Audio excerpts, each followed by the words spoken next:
See, a lot of the magic stuff don't work. That's why they putting all this shit in. You can go to the regular bookstore and buy all that magic.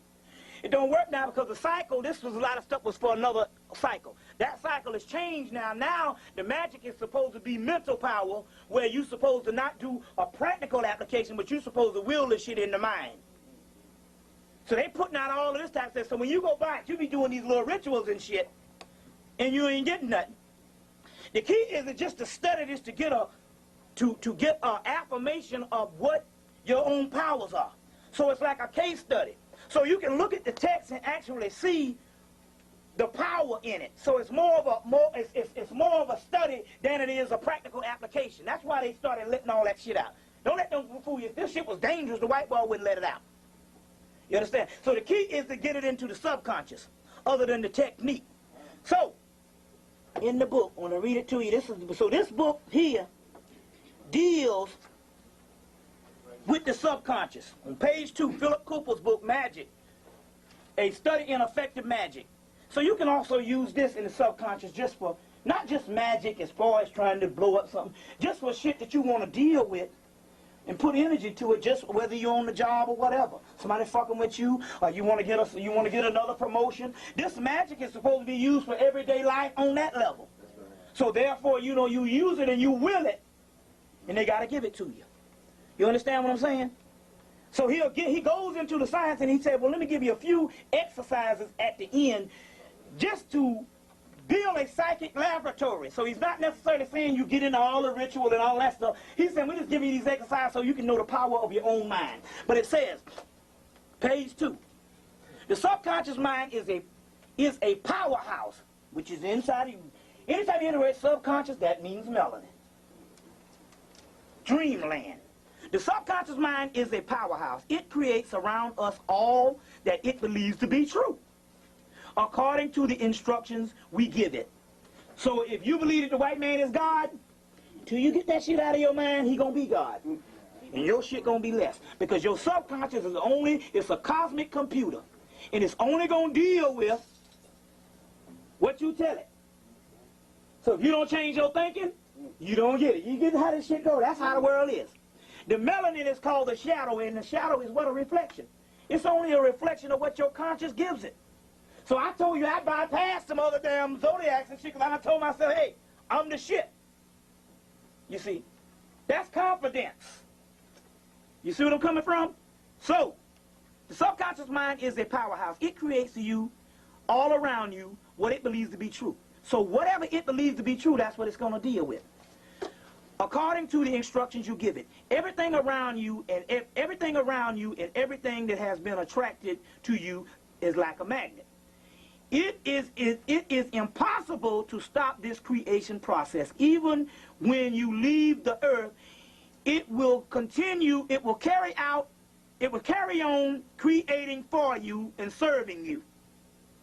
So that's why I was saying, that's what I'm saying about this libation and all that shit. You got to get on top of that because this is your own subconscious that you're dealing with. And we are at a war to regain our consciousness. They tell you in doom, what do they tell you in doom? The sleeper must awake. The sleeper must awake. He must take the water of life. The water is called your subconscious. It's called the wave, the ocean. That's Leviathan, your subconscious. So even after you leave, it keeps on serving you. For this purpose, to attract to you all what you need. It does not reason. It just accepts instructions that are believed to be in your best interest. Before it will change its created pattern, it has to conceive the new instructions to be valid. This is where the will and the conscious mind comes into picture. And what this means is, the white boy is giving you his reality, his computer. And no matter how much you quote it and say that the black man is this and the black woman is this and I'm the goddess this and I'm all that, until you get it out of the subconscious, you still a goddamn slave. You get where I'm coming from here? Because the subconscious does not reason. It only accepts what you're giving it. And you might be giving your consciousness, giving it all this shit, but you're giving your conscience, your subconscious, the same old bullshit. that you grew up with. Well, let's go and see what he says about that. This is an awesome book because they got some of these books on this magic stuff, but a lot of these people, they're writing this shit because the X-Files is out. So shit, this new age, man, is hot. So they got to make books to make money. And the Lou Allen and all these people is telling them, hey, we need people to come in. So they write a whole lot of bullshit. They don't even know what they're talking about. But every now and then you get a person that has studied and he know what the deal is. And he can cut through all the complicated stuff. And that's when a person really knows when he can simplify stuff. So this particular book here is one of the better books out of all that stuff. And at this particular time, it's probably the only one you need on magic because you're trying to deal with the subconscious other than a whole lot of ritual. You see what I'm coming from here? Now I want to read something to you here. Look, the chapter on the magical mind. Let me see, hold on. The magical mind, page 35. Y'all all right? Yeah. Listen. Okay. Before moving, so he's saying that in actuality, this subconscious has to deal with everything, but what's happening is that somebody done gave you some facts in reality. Now look at this.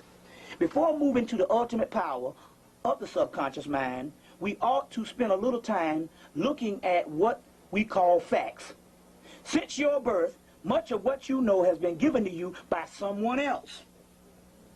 You see, your parents, your teacher, society, television, and so on. You have been given the facts, and your subconscious mind has been acting on these facts ever since. From now on, you must question these facts to say if they are indeed really true. Or to see if they, if they are indeed really true. Or most important, if they are true for you. Because what's the white man's truth for him and works for him might not be for you. You see. As I have already mentioned, quite widely known that your character is modeled the first 2 years of your life. From then on, you are set in your ways. Do you remember the idea that I have given in chapter 1 on the traditional lines of thinking? And it goes on to say that basically it's all based on all this particular stuff. And here's one: even if you are not a Christian, as I am not, you still have to conform to Christian ideas of dogma. You see, and now millions of laws that prop up the original 10 commandments. And there are still many things that you cannot do on Sunday.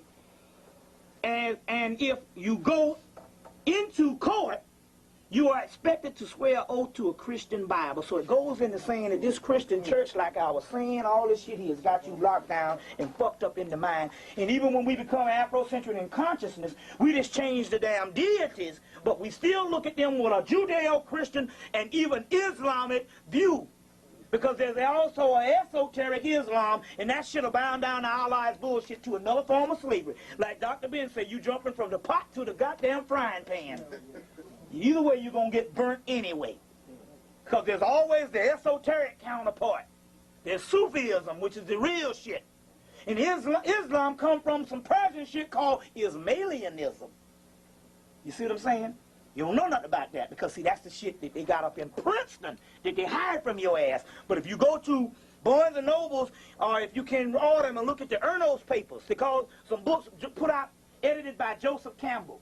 And they call it Ernos papers. And one of the writers is dealing with the real Sufism. It's called Henry Corbin, if you want to get real Sufism. And there's a whole shit on there on Ismailianism, and that's where Islam comes from.